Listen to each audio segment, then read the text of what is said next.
So I saw something the other day that somebody was talking about.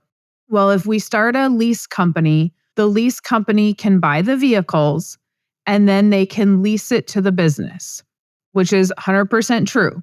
So if I have a lease company and that lease company buys all the vehicles, now my other business can lease those vehicles from the lease company. Let's just say that the lease company that owns the vehicle has a vehicle payment. Let's just say it's $1,000 a month. Now I'm going to lease it to the business at $1,500 a month. The lease company now has a $500 profit. Not all of that $500 can go in a policy because we have to pay tax on that. That is taxable income.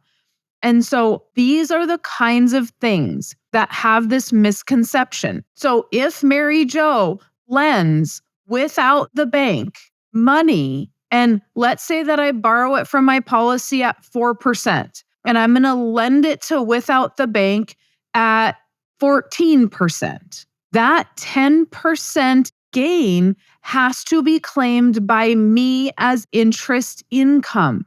I have to pay tax on that. It is federal and state tax only. From what I have been told, I am not a CPA. Talk to your CPA. Interest income is passive income. It is taxed differently.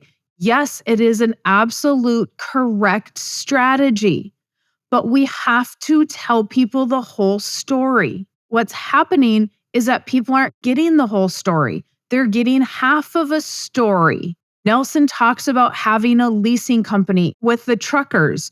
If you are a trucker, Nelson's book goes over that scenario of leasing the truck from your leasing company.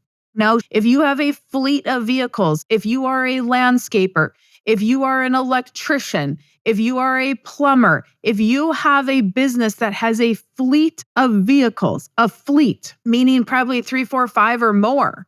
Now, again, talk to your accountant about this.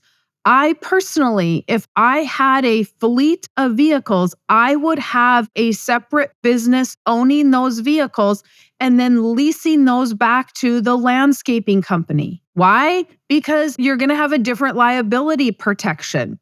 An attorney question, not an accountant question. You will have those vehicles protected different legally. Then you can lease them to the company. Fantastic idea. Again, just know how it comes back to you.